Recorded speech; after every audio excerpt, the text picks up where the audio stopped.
Welcome to Selling in the Motor Trade, in association with Automotive Management and symcotraining. This is the weekly podcast where we share best practice, tips, and ideas on how to sell more cars, improve your service department, and generally put more profit into your dealership or dealer group. I'm your host, Simon Bowkett, or some of you might already know me as Skippy. And firstly, I want to say thank you for taking the time to tune in.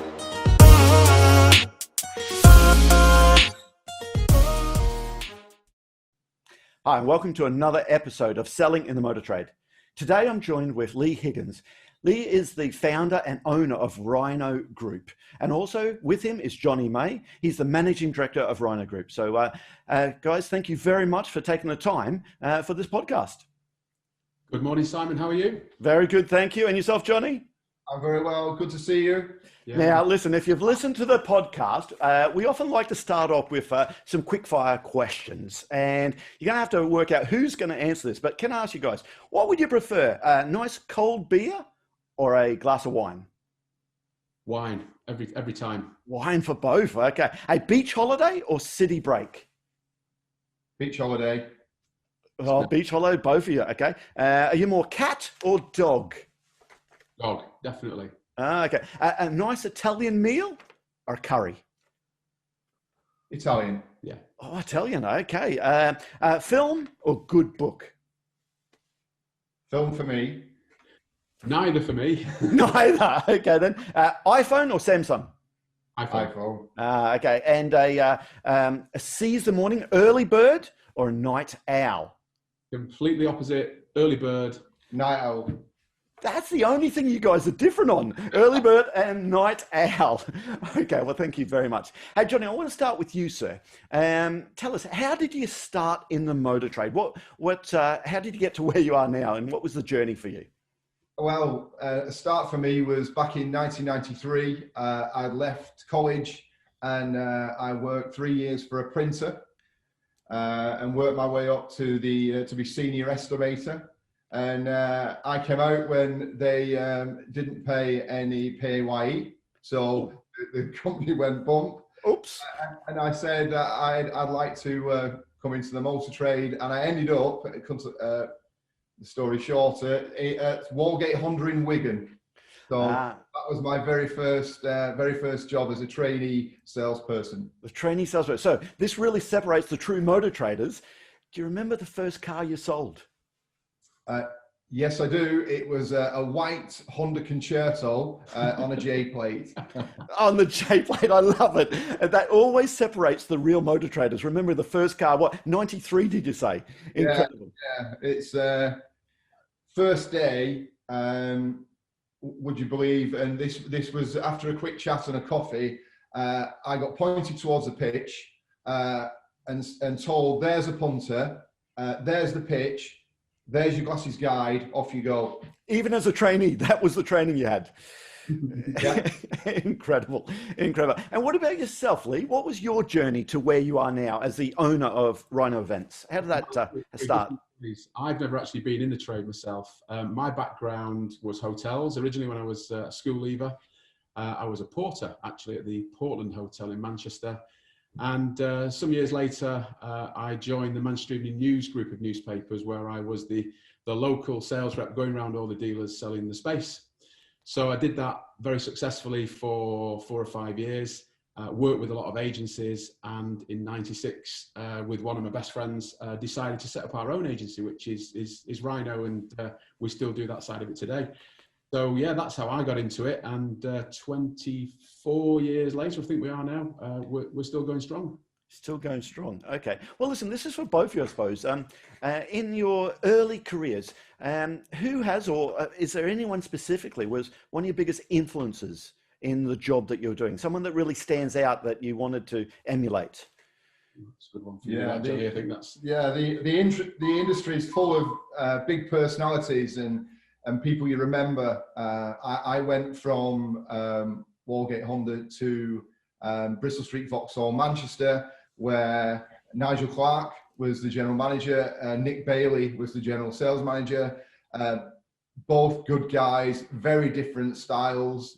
And then I later followed Nick to RIG Salford Keys, where I spent 12 years working at the time for the first 5 years for Michael Smythe, who was based above my head, literally at Salford.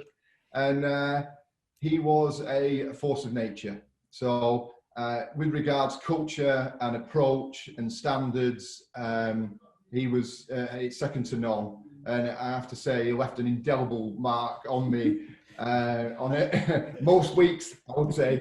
Most weeks. Listen, you have told me in the past a story about when Mr. Smythe, or we probably still know him as MS, on his very last day of the job, he was walking out. Can you just tell us about what was his last comment to you as he's leaving the business? Yeah, I had obviously the general sales manager's office on the side of the showroom, and a couple of times a day I'd be visited by whether it be Bill Tilsley, Aaron Bangham, Mr. Smythe. They'd all put their head in the door and ask me, early on it'd be, how many appointments have you got for today? And then after midday it'd be, what have you sold up to now? And then it'd be, how much profit? And it'd come at me from any angle at any time of the day. But on his last day, Mr. Smythe came down and he shook my hand and said, thanks, thanks for your effort, Johnny. And I said, oh, no, thank you very much to you. Thanks for giving me the opportunity. He said, well, I have to tell you, nobody else wanted you to have the job, but I did. Right. That's something good to leave me with. And I went, all right, well, thank you. I really appreciate it. He said, no, thank you. You've done a good job. Thank you. So I said, and I dare say one or two of those bollockings I deserved. And he went, no. You deserved all of them. I could hear him saying it. You're dead right. He turned on his heel and walked out the door and drove into the sunset, and of course to start the Swansway group. But a fabulous man to work for and learn from, and a massive. He wasn't the biggest physical bloke, but I tell you what, when he walked into a room, you knew about it. Isn't that so true? And Lee, I'm keen to see for yourself as well, because other industries as well, you must have had influences in either the hotels or when you got into like the advertising business. Is there anyone specifically that sticks in your mind, someone that you looked up to? There was a chap which probably none of the viewers will know, a guy called Chris Roberts, who was my ex-MD at the Evening News Group. And he always said to me, Lee, he said, never be the problem, he said, and you'll do great. And I've never forgot that really, but Chris is probably retired now. I've not seen him for a long time, but yeah, that was something that he taught me, and I carry that through every day now. I tell you what, that seamlessly leads me into a shameless plug for our first 90-day program. On our sales fitness program, one of the modules we have, or sessions we have, is the first 90 days. And we say on that, the skills that we learn in the first 90 days, both good and bad, last us for the rest of our career. And we would say, who's teaching the salespeople in their first 90 days? So I want to ask both of you, is there anything that you learned in the first 3 months of your career in different industries now that's still relevant today for someone that's just started out their journey? Yeah, I think for me, I learned two things which spring to mind. The first thing is always believe in yourself, number one. And number two, always deliver on your promise. Yeah. Those are the two things that stick with me. And I still use those things today. Just good advice. And Johnny? Yeah, I think what I quickly learned is 2 ears, one mouth, using that proportion. Yeah. Certainly, and for me, I have a couple of things that I stick to, and I've kind of stuck to since day one. And it's really, you'd be surprised, and that a lot of salespeople really struggle with don't tell lies. Which I know it sounds obvious, super obvious, but it's amazing that the default mechanism that salespeople have, where sometimes the first inclination is to make it up, if you like. This is so true. And I just say to salespeople, just stick your hand and say, hey, I fucked up on that one. I got it wrong. But sometimes salespeople struggle to do that, and they always blame something else. Just tell the truth. And it's the same. And my other one is do what you promise. I think over-promising and under-delivering is the worst trait of a salesperson. And it's kind of, unfortunately, how we became regarded in the industry as salespeople. that's why we ended up with a kind of, with the eye roll after, car salesperson. If we can stick with doing what you promised, it goes a long way. And it's amazing. I had a conversation with one of our guys here, and I sat down with them, and they were kind of saying, well, what do you expect from us? And I stuck with those. I stuck with, listen, we don't tell lies, and we do what we promise. And I could see his face go, oh, I really struggle with that.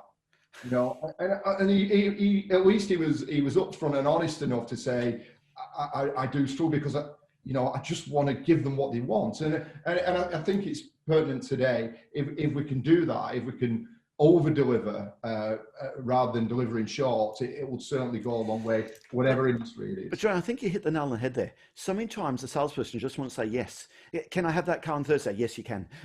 Because I need to go that. Yeah, I can get it. Knowing full well there's no chance they can get through the workshop by that date. So they've now told the customer a lie, not because they're bad people, just trying to please. It's so true. And that's exactly what I mean. But the last thing we want, and the last thing we in the industry we ever want, is to leave the customers feeling like they've been, short served on the delivery and on the experience. You want them to come away, and it's the same for events. And I'll turn it to events. Whatever event we run, it's all about the customer approach, and it's all about their feelings. And we want the customers to go away feeling, do you know what? I'd do that again. And if that happens, then it's worked. Yeah. Well, listen, talking about your events, I got to be honest, I just knew you guys as the VIP guys. I suppose lots of people listen to this would think, hold on, we're the VIP guys. And listen, before we spoke on this, Johnny quite rightly said, no, we're more than that. We're more than that. But I'd like to know, maybe from you, Lee, talk to me about how did these VIP events evolve? And listen, there's lots of competitors out there now, and they say, what's it, the first sign of flattery is someone's copying what you're doing or something like that. I want to know, how did they come about? When I was 17, 18 years, there was an event in Australia I went to that they used to call them Hessian sales. They were similar, but you guys have taken it to a whole new level. Can you talk me through, how did they come about? Yeah, well, the business was formed on May the 1st, 96. And traditionally, because my background, as I said before, was press, we went out and literally started representing lots of dealers, handling their press bookings and their creative. So that's how we kicked off. Fast forward to Christmas of 2006, it was, we went to see one of our retailers, a Volkswagen retailer actually. And the DP there said, listen, what I want to do is I want to cancel the press for the new year. I want to save some money, take me off the sponsorship of the travel on the radio, whatever it was. And we pushed the budget into a closed showroom event. So the brief was, I'm going to invite my own customers down as a special guest. I'm going to sort of run a 3 or 4 day sale. Off you go. And it was a fag packet brief. So we went down and pre-Christmas we sat down and we wrote this letter and we rewrote it and we rewrote it again. And we wrote it 10 and 15 times. And when we felt that it was absolutely spot on, sent it through. She loved it. She approved it, and it was posted out as we still do today. I know there's a big digital influence nowadays. And 2 or 3 days into the mailing, I called her and said, "How did it go?" And she said, "I cannot believe it." She said, "The phone has not stopped ringing." And that was basically the very first, the birthday of Rhino Events. That was it was actually Valentine's weekend 2007. And from there, Johnny was still at RRG back then, and we were friends because we used to do some work for RRG.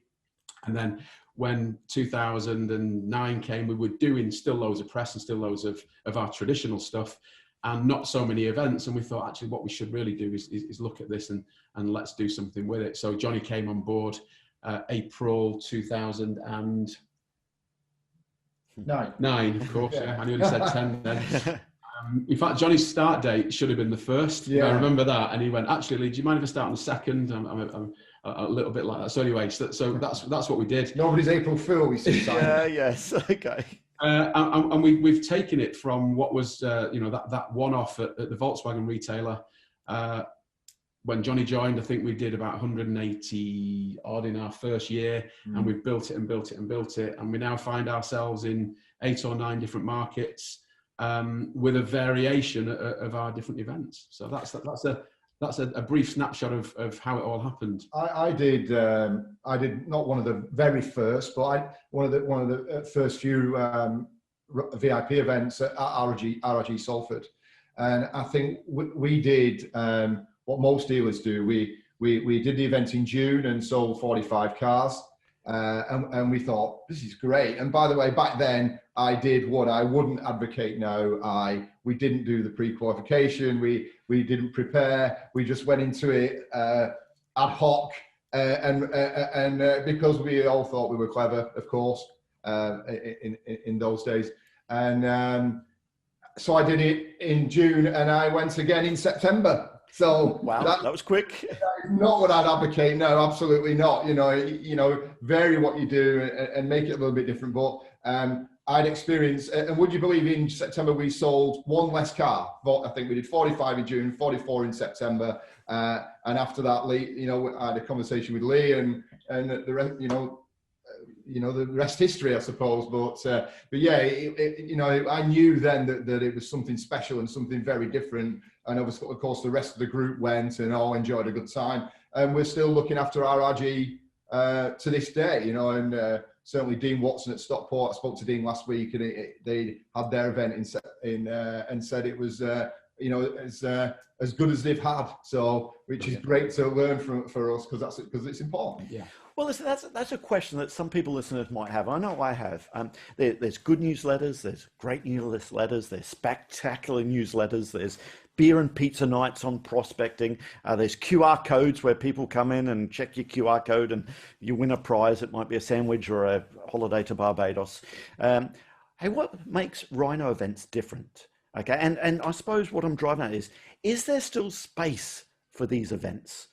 Okay, because there seems like a very, very busy space at the moment. Yeah, the answer is absolutely, of course there is.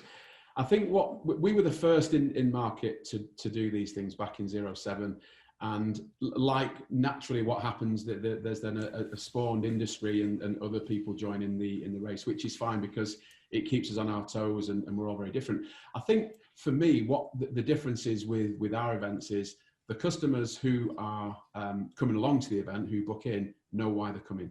They know it's an opportunity to buy a car at a special price. So there's no mystery behind any of this. And couple that then with the theatrical side of what we do, where we change the environment for the dealers, the staff, and also the customers who come along. I think that's what sets us apart from the rest. I don't know. Can I still get a cutout of Kelly Brook? Is that still possible? It is, but not all the dealers. Listen, it's important that we deliver what the dealers want in the form that is both effective and acceptable. Yeah. So don't get me wrong, we'll do full-blown Rhino events, and we have done in this period, obviously this weird year that we're having, and after the first lockdown, we still ran full VIP events, and they were really successful to a point where one of our Ford dealers said, please don't tell anybody how well we did, will you? Well, actually, that's the opposite of what we want to do. We want people to know that during this period, customers will attend, and as long as you can plan it properly and allocate your appointments responsibly and give the customers the experience they want to have and they need, then there's absolutely a place, whatever the brand may be. We have got an event to suit all needs, and I think that's important moving forward. You've got to tailor your delivery, and it might not be Kylie Minogue or Brad Pitt or whoever in your showroom. We get that completely, but for some that works incredibly well, and it's a talking point, and the customers still ask for them today. Yes. Probably the most talked about aspect of our VIP event are the cutouts, and have been for years, and we all need friends. So listen, for both of you then, if I'm a sales manager, dealer principal, listen to this. I've got whatever event, maybe not just your event, clearly you'd hope it is yours, but it's any other events happening there. You're the dealer principal, sales manager, that needs to get the best out of this event. What advice do you have that dealer principal on preparing the staff, getting the mindset right? Is there anything specific that you've seen that you've got this dealer, they're going to knock it out of the park? Whereas you get another dealer, you know, halfway through, it's going to be successful for them. I'm sure it's going to make them money, but you just know it won't be as successful as it can be. Is there any advice there you would give to make any event the best it can from a dealer's point of view? Yeah, I'll kick this one in, Johnny. I think for us, and this is where Johnny's experience from Dealerland came in, it's all in the preparation. So it's our job to put bums on seats. Okay, that's what our communications will do. We will hopefully put in-market customers through the door of the dealer. And it's down to them guys then to convert those into sales. Now, our average sales to appointment conversion rate is around about 62 or 63% on average. And that's across all brands, all markets, everything. And even if you take out people who come in naturally during that event period, we're still converting 1 in 2. And the reason why it's so high is because we are absolutely on it with the dealers. We go and do the staff briefing and the management briefing sessions, and it's all about the preparation. So we make sure when that customer books that appointment, we start to converse with them. We start to build a rapport with them. We start to find out what it is they want to buy, what it is they want to swap in if they've got a part exchange. And all the way through that process, we say to the guys, make sure that when that customer arrives on that day for that appointment, that you are at least halfway down the road. And then the majority of the donkey work is done, and we know what they want to buy. So we've cherry picked a couple of cars that we think is going to be suitable. We know what they're going to bring in, so we've already got settlement figures in place, there's part exchange, etc., etc. And that's the key for us. It's all in the prep. Would you agree, Johnny? Oh, it's absolutely. It's, you know, sometimes you can be victims of your own success. You know, we've been around quite a long time. People are familiar, you know, the industry is more than familiar with our events. And sometimes there can be a little bit of a laid back approach, thinking, oh, well, it'll just happen. You know, we'll have a result. We always do 40, 50, 60 cars. It'll just happen. Nothing just happens. You know, you know that, you know, you get what you deserve, don't you? Whatever industry you're in, and the planning's all important. And if the guys follow the process, that's why we always return to either do briefings either by Zoom or physically, and in most cases we prefer it to be physically. You know, we'll go in and brief the management team, brief the staff, and remind them to do what they did previously that works, because often there's a tendency to go, well, we'll cut back a bit this time, we won't have the valeters in, and we won't have anybody meeting and greeting, and we don't need to make the calls, we'll be fine, we'll just organize them when they get here. And then you would wonder why you're not as effective, and afterwards go, you know, we sold like 70% of what we did last time, but it's all in the prep. And I gotta say, even sorry, I'm cutting you off there, but I gotta say, even from a salesperson point of view, I'll often go into a dealer after they've had the event, and you got one salesperson says, "This is the best thing I've ever had, done 9 units, this is sensational," and then you get the other person saying, "Yeah, load of shit, aren't they? You know, load of shit. You know, they want us to sell one way. Okay, and then one day they do it the other way. How'd you get on? Yeah, I'd done one deal, but it was, you know, they're cocked afterwards."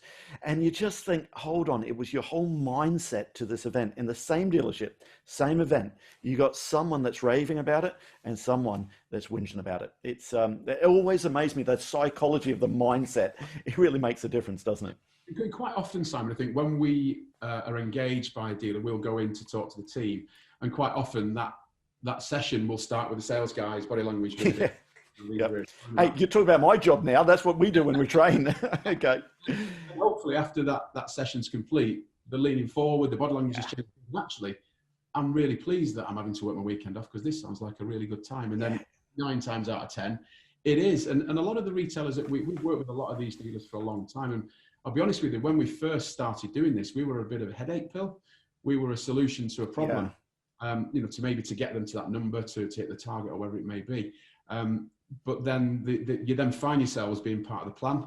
So, you know, I won't mention names, but a lot of the dealers that we work with now, we are part of that plan. Certainly for those 2 plate changes a year, whether they do our VIP event or whether they do one of our other 4 or 5. Hey, Lee, I'll name names because it's a shared client we have, but the Swansway Group. And I just know that every March, September, they'll be running the event there. And I've got to be guilty of saying, you know what, a few years ago, I said, you know what, they're going to have their day soon. But now they're almost like the Blue Cross sale. They're almost like, I think there's customers are waiting for that event because they just know it's going to happen and I'll change in that event. Is that what you're seeing in lots of other clients as well? Yeah, you know something interesting. You mentioned Swansway. They've just ran their very first digital-only Rhino event, so we didn't do any of the printed invitations, and they used our new product, which is AutoVision. And talking to Peter Smythe, who's a great guy, he called me and said it was absolutely brilliant, and it's one of the best results we've ever had.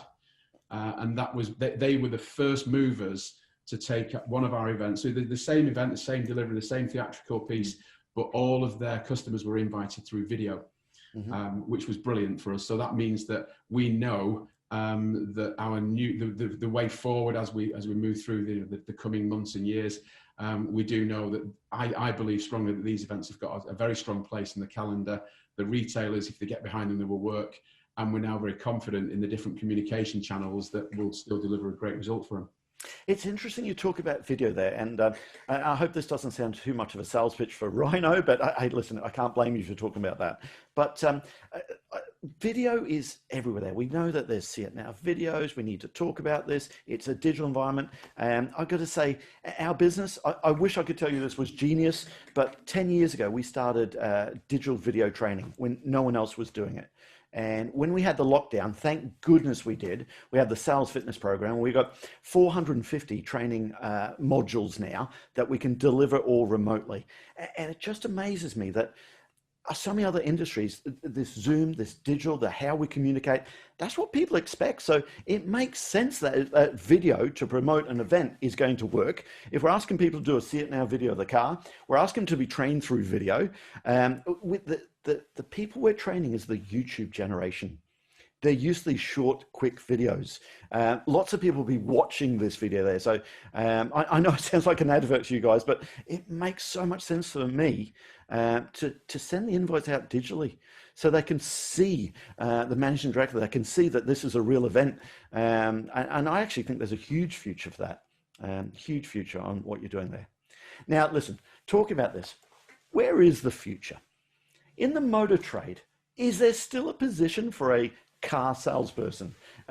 Is this something, this industry, would you still recommend the motor trade to a son or daughter, or is it changing? Are we going to be around in 20 years' time? I suppose I've done more than that. I've got 4 boys, and certainly the eldest is he's just done 3 years with Williams as a product genius. And he's starting a new role with a Land Rover dealer. So I suppose I've done more than that. I've not put him in there, but I've encouraged him into there. And he's really enjoyed it. I think the fact that genius role has become, into fruition tells you that we might change slightly the style of how we deliver a showroom experience. But there is still room for a showroom experience, and customers still want it. So, and in the same way, I would tie it to events, you know what I mean? Some customers do respond to an event delivery. Don't get me wrong, some don't, but absolutely, as you touched on earlier, some customers wait for an event because that's when they perceive they're going to get the best package possible. Okay.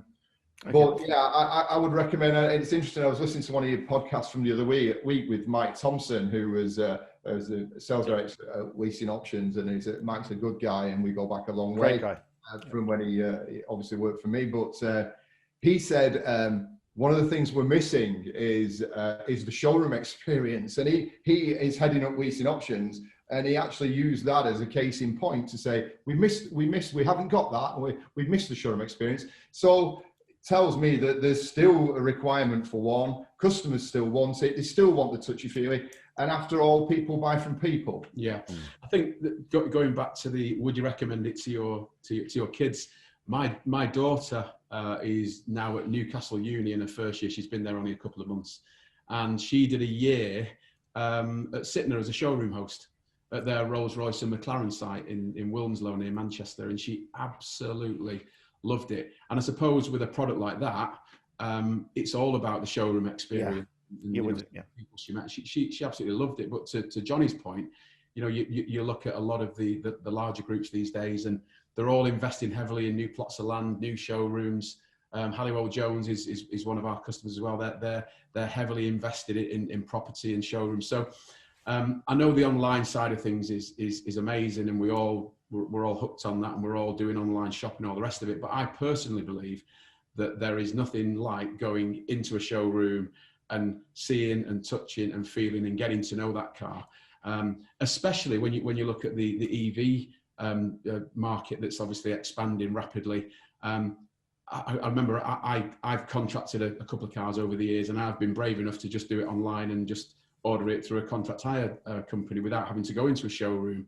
But when I come to doing stuff for my kids who both got cars, my daughter has an Audi, my son has a Renault Clio, going to the showroom, it's their first car, let's give them some nice experience and that type of thing. Whereas if you look at electric vehicles, for example, I don't think I'd be brave enough to go and order one of those online without actually going touching, feeling and test driving it. Yeah, it's 2030. Petrol, diesel vehicles are gone. Hybrid, I think 5 years extra. I think they have to still have hybrid. So there's going to be so much differences there. And what's your views then? Is for the dealers listen to this? Is there space for a dealer group? The OEMs? Oh, I'm sorry. When were they called OEMs? It snuck up on me. They were always called manufacturers, and they snuck up on. Sorry, Johnny, I'm cutting you off there. Oh no, it's fine. I was saying, I think we touched on this the other day with OEMs. They used to just be manufacturers, didn't they? But now they did that. So we have to go with the new times. I'm embarrassed to tell you, I was at the National Automotive Dealers Association. I've gone 20 years in a row now and love it. And I know I've seen you guys there as well. You always pick up good ideas on what's happening in the industry and so forth there. But I don't know, it must have been 5 years ago. I'm sitting there, they're talking about the OEMs this, OEMs that. I was like, what the bloody hell is that? I Googled it. I had to Google it just to work out the original equipment manufacturer. Let's just add 2 more words to it. Anyway, on that note, is it the future for the single car dealer? Are the groups going to be mega groups? I listened to Dash, and he knows what he's talking about. He might talk about 5 or 6 mega groups. Are they going to happen? Speaking to David Peel for Peugeot, they've got their Robins Day, their Peugeot-owned dealer group, and Citroen and Vauxhall as well there. Where do you see the future for the motor trade?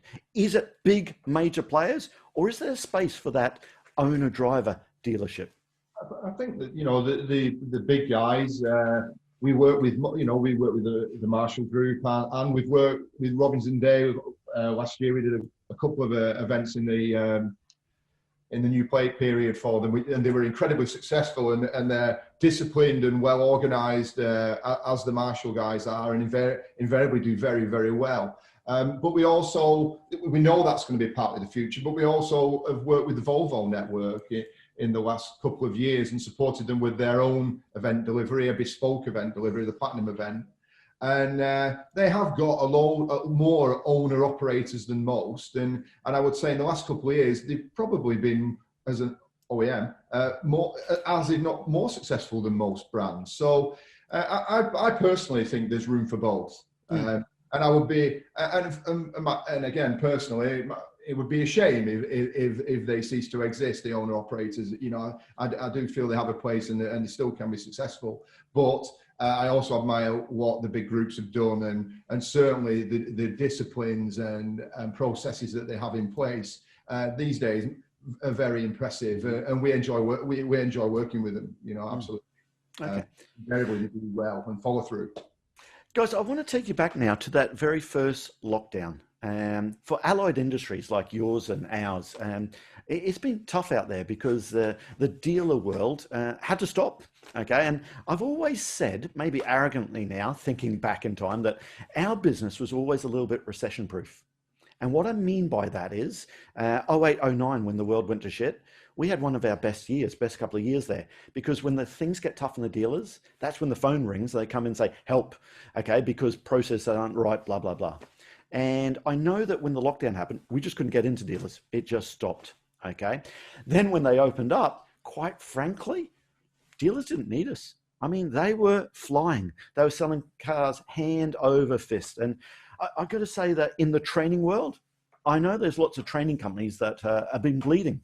I sent a post out at the start of the lockdown saying, if you're training companies, smaller training companies, if you want access to our sales fitness program, we still got something to sell, thankfully. We still had revenue coming through. And again, not being a genius, pure luck that we developed that.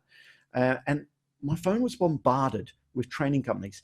In fact, big training companies bleeding, absolutely bleeding there, and because they just couldn't do anything. So my question is, how did it affect Rhino with the lockdown? And what did you do during that period? Were you sitting around waiting for the world to start spinning again, or what were you focusing on?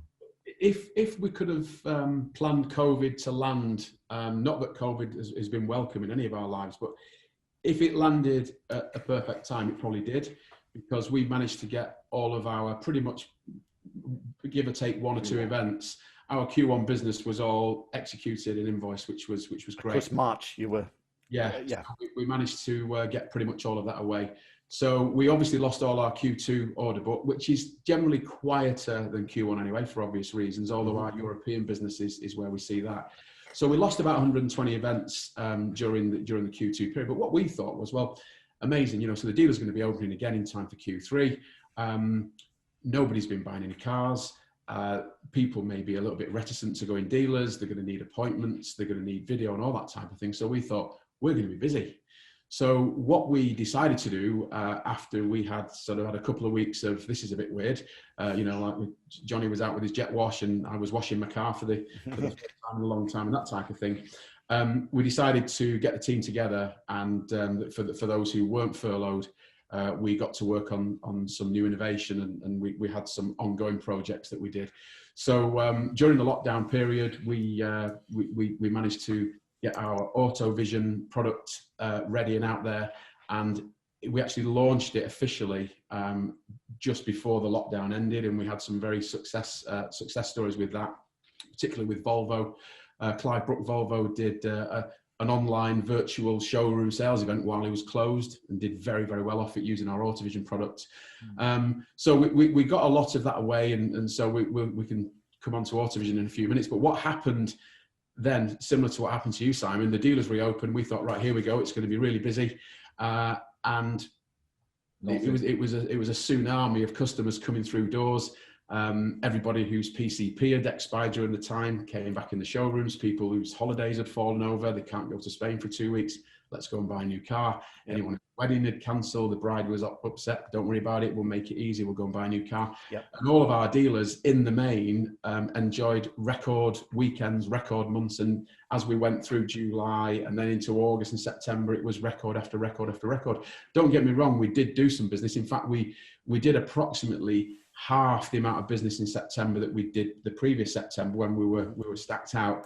And the majority of the things that we did were around video. And I go back to the Swans Way. We did some great events for Swans Way. We did some great events for Holcroft and 1 or 2 others. So those who did engage with us had a whale of a time. But like you, it wasn't the way we thought it was going to go. Yeah, it was clear we weren't going to be doing at the time full showroom events. Certainly not to start with, and we have run full showroom events since, and they've been really successful. So and at the moment we've got events running in the Netherlands, and we I think it's 17 dealers. The invitations landed on Saturday, and we've already got over 350 appointments.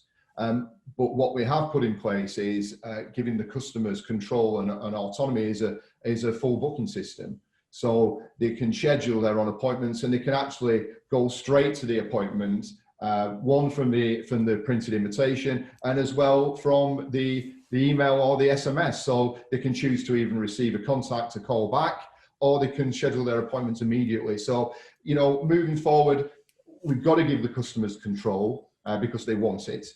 We've got to give them the autonomy to book when they want, and we've got to, if anything, if we need to run events over a longer period, then we do so.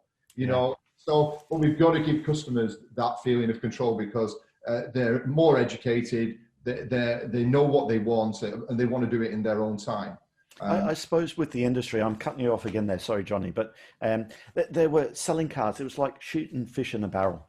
And there's something that Sean Kelly, he runs the Vines group, and he said something it's so true. And I always remember that. I've repeated it a lot. So I'm plagiarizing Sean on this one.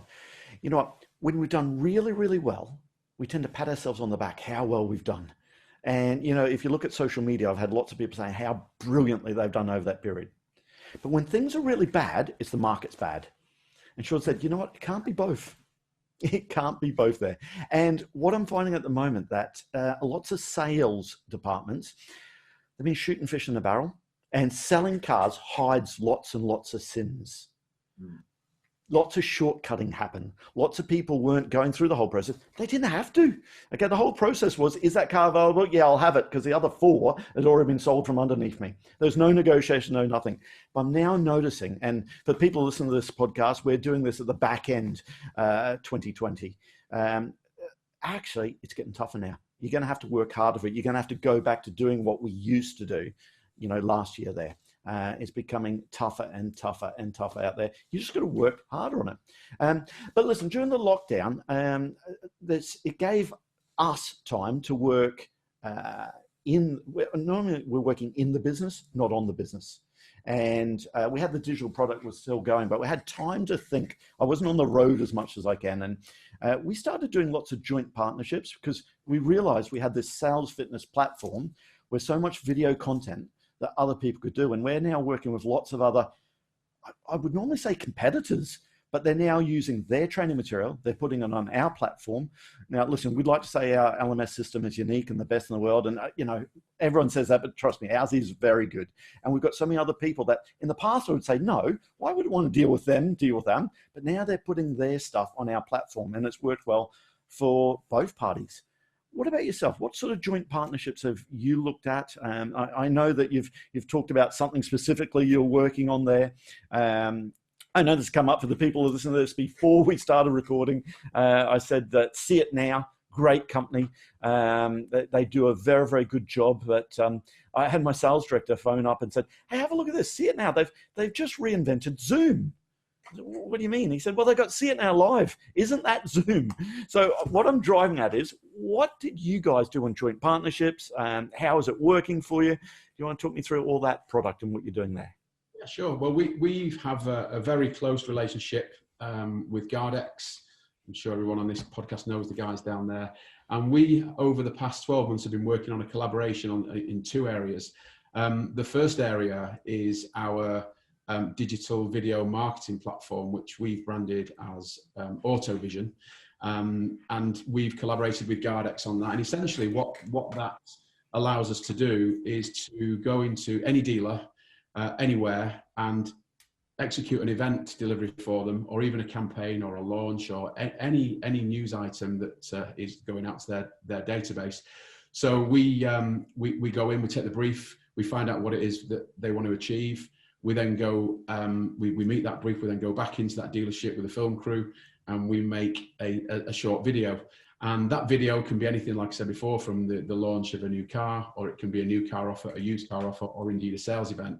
And essentially what happens is there's a whole lot of technical stuff behind it, which I won't go into, but the video is broadcast out to their database, to their customer base as an email. They can watch the video. If they're interested in what the video is offering, they just have to simply press a button on either their tablet, their iPhone, or their desktop. What then happens is a host of automation, which then triggers back to the retailer to say that Simon has just responded to your VIP event or your new model launch. And it basically, you can book in on the platform, or the retailer can call you back. So you've got a couple of actions. So that's AutoVision, which has been working incredibly well for the dealers, and we kicked it off, didn't we, just as we came on. And I think what was key was, for us, it was the thing that Gardex provided us with a platform with a very easy engagement for the customers, because it's literally one click to say, contact me. And I think to give the customers that ability just to press one button, was key for us. We ended up doing 130 of those campaigns during September. Yeah. Guys, just so I understand this, and for our listeners there, is it kind of like a ClickFunnels advert that we do there? You see lots of social media. Is that the bit where it goes through to the customers and they can click through, and then of course you can monitor like a MailChimp or a Constant Contact? Am I on the right track with that? Pretty much, yeah. This goes out to their own database. Okay. Yeah. And all of the data sits behind that campaign. So if you receive the video, like everybody would be who's invited or who it's relevant to, if you're interested, you just have to press one button. Okay. It then thanks you for pressing the button, and then within a couple of seconds, someone from the dealership is on to you saying, hi Simon, thanks for watching the video. We see you're interested. and then they get you booked in. And Great. Really easy, really clever. And like Johnny said, it's the ease for the customer, because what we don't want to, in an ideal world, have to do is for them to press the button and then to start filling in lots of boxes on a landing page, and then it sends through. We've taken that layer out. Well, the analytics as well tell you who's watched the video and how many times. Yeah. So it does give you the ability to it's not like Big Brother's watching you, but we can engage the customer saying, have you seen our video? Yeah. And some customers, as much as they are interested and will like it, won't want to press the button.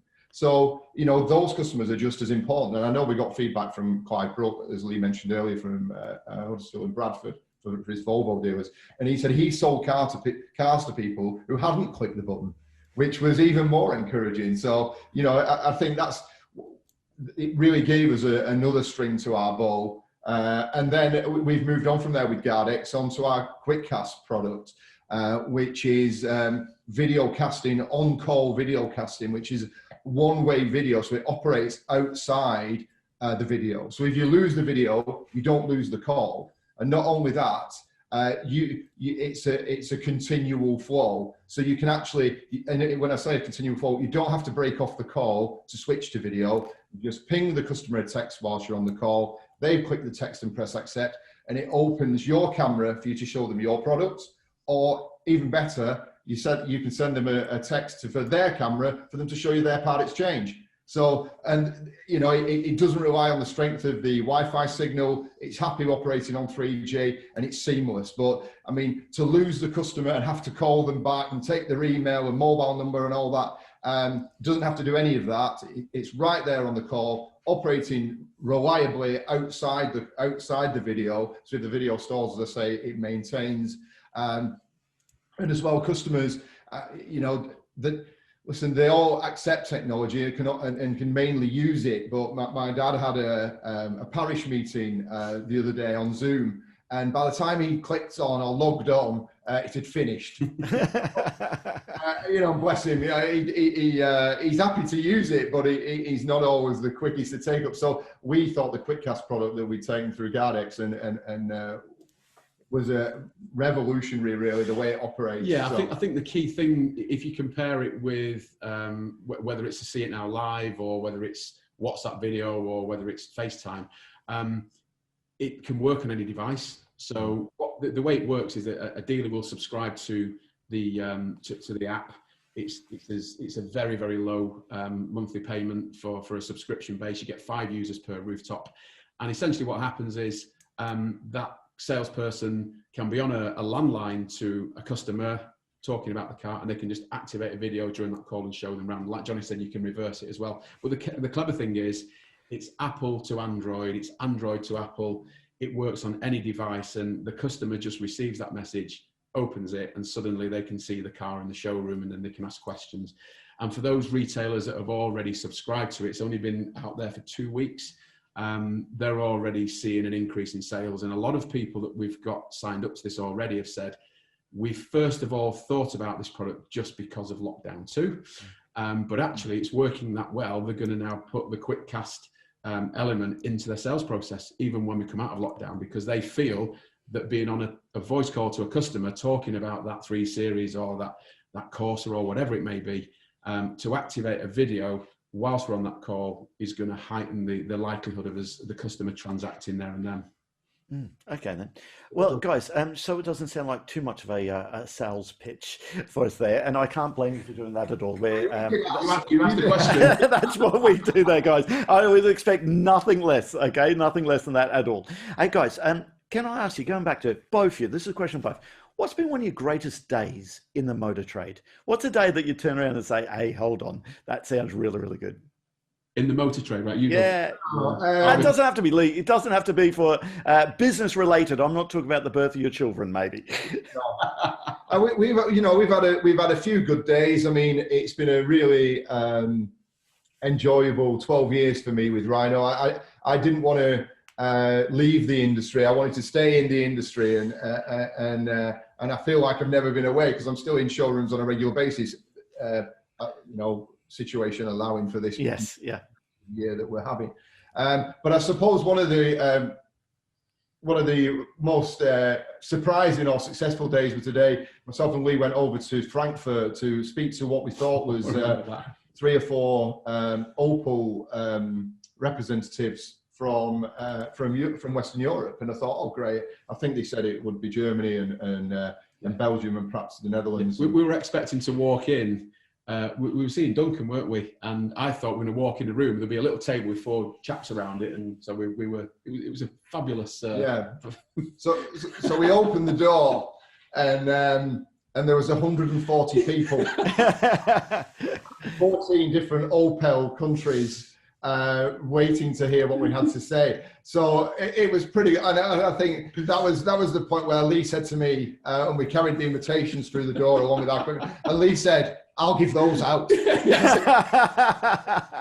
I thought, right, okay. And fortunately, they all spoke Bolton. So very good. They did. Yeah, they did surprisingly. So no, it was that was a good day for us, and it kind of opened our eyes a little bit, and we knew we were, operating on an exciting place, And listen, you don't win them all by any stretch of imagination, but for us, it opened our eyes a little bit of what the potential was, and now, we've learned in different way, through experience, that having people in different markets, works much better than again, trying to deliver it yourself. It's just not possible, is it? Yeah. But that was a great day for us.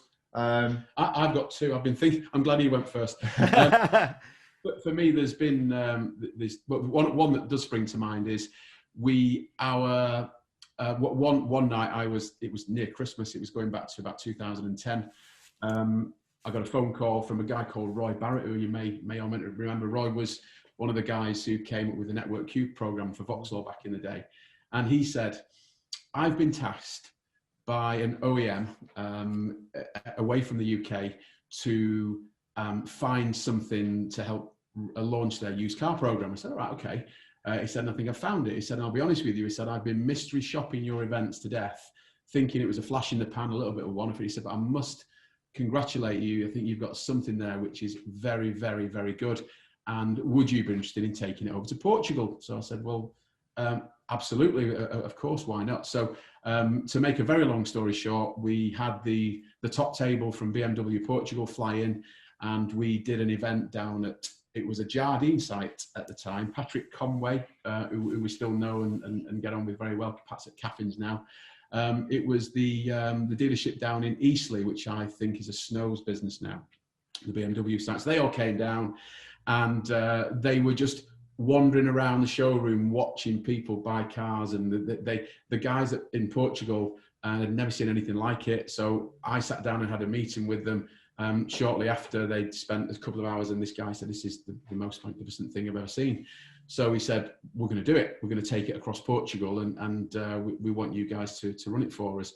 So what I'm alluding to was the very first test events that we did in Portugal. We did 2 in Lisbon. We did 1 for an owner-operator business, and 1 for one of the large groups called Catano Baviera, which are the equivalent of a Virtue or a Marshall, for example, over here, with the big players over there.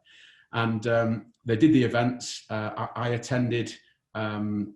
I spent 4 days between the 2, just making sure everything was fine. It was a massive thing for us, big opportunity. And when the results came on the Monday, I spoke to Johnny. I went, oh, God, not exactly, because the uptake, the people who attended, the people who went to the events was just mad. The whole of the customer base turned up. That's what happens in Portugal. Everybody turns up, and they had a roasted pig going in the car park. It was all kinds of stuff going on. But they sold, in our opinion, they'd converted about a third. 20% conversion rate was what they got. And me and Johnny were thinking, oh, dreading this call on Monday. This will be the first and last time. So we dialed into Portugal, and I was about to open up with, listen, guys, we're really disappointed. I'm sure you are. And anyway, Helder turned around and said, it's the best thing we've ever done. He said, we've just sold 3 months worth of cars in 4 days.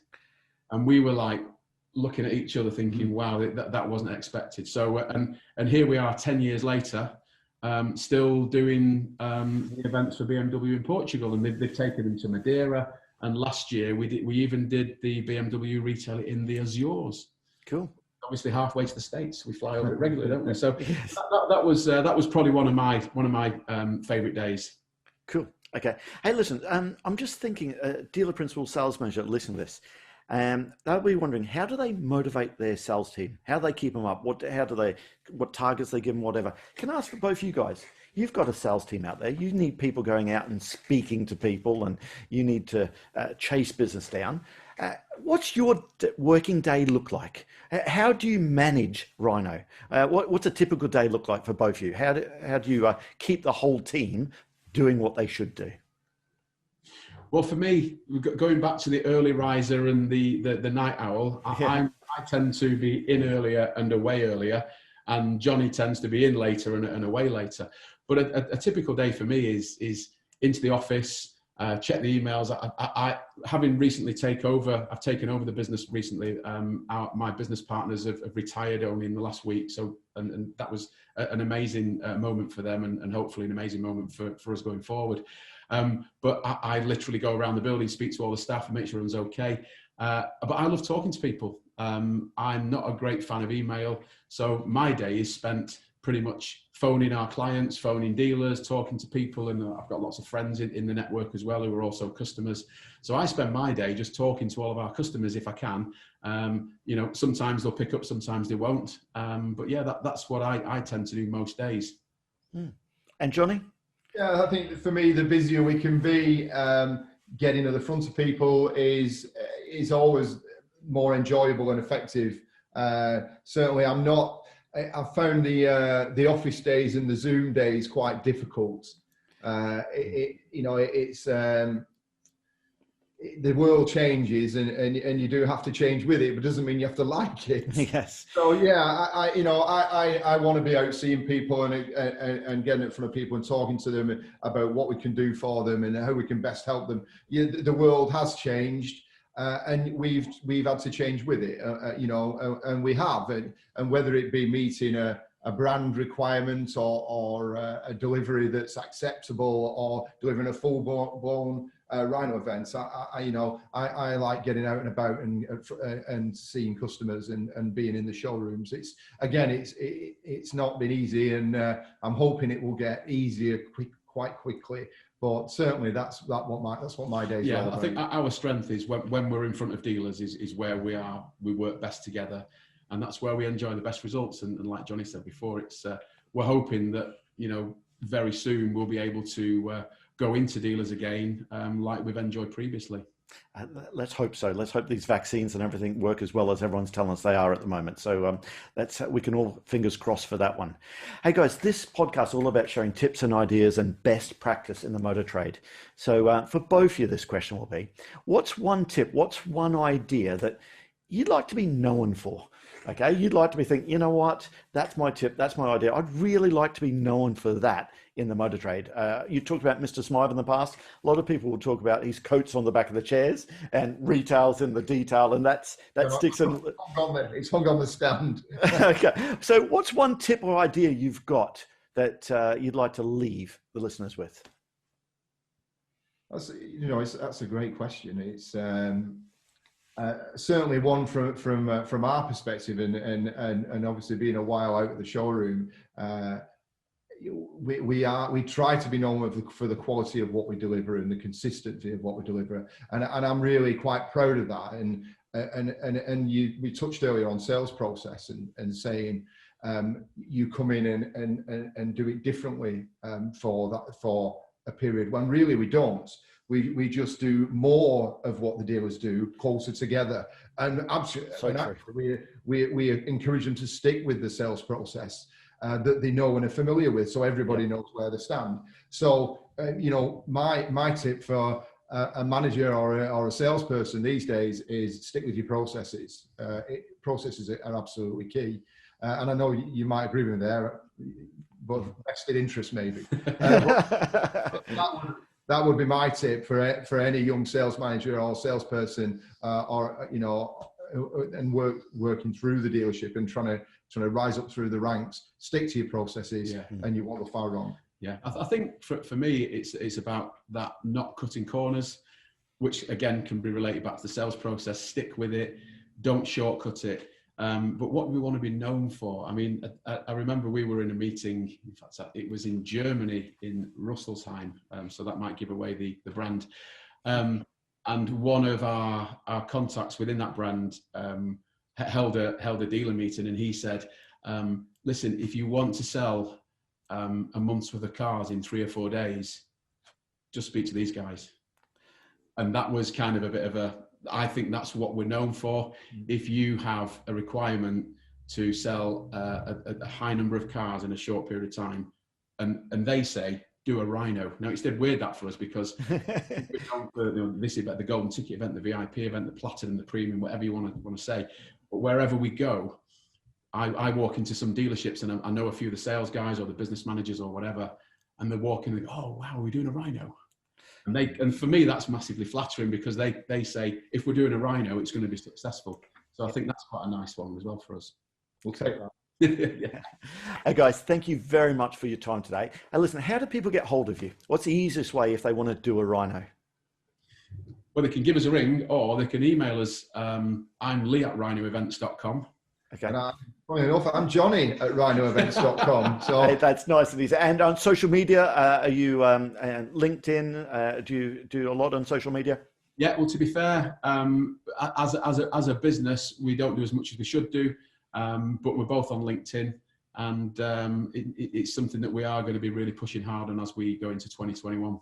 Cool. Okay. Now, it's important to communicate what you do, and I think everybody's getting better at it, and we are too. So we are visible and vocal on there, and a few of our videos are on there. So check it out, and if you want to chat, I think it's. If you allow me to have a little bit of a sales pitch. Hey, listen, it's what we do, isn't it? So, by all means, if you just want to chat about the options and whether it's a digital delivery or a full-blown event delivery, we'll have something to suit, absolutely. Yeah, and obviously some of the OEMs do co-fund our activity. So depending on which brands you've got above your door, you may be in for some contribution. I think you're going to say now, at the end of this, if you just click the button, you can actually purchase your Rhino event straight away. Yeah, just press the button below. Guys, thank you very much for that. That's really been enlightening. I really appreciate your time. Thank you very much, Simon. Thanks for having us. See you soon. See you later. That just leaves me to say that all details of this episode and other episodes on the selling in the motor trade can be found on our website, symcotraining.co.uk. Go there to get a copy of our book, Words That Sell Cars. Go there to sign up to a free trial of our Sales Fitness online sales training program. Easiest way to get hold of me is Simon Bowkett through LinkedIn. Thank you.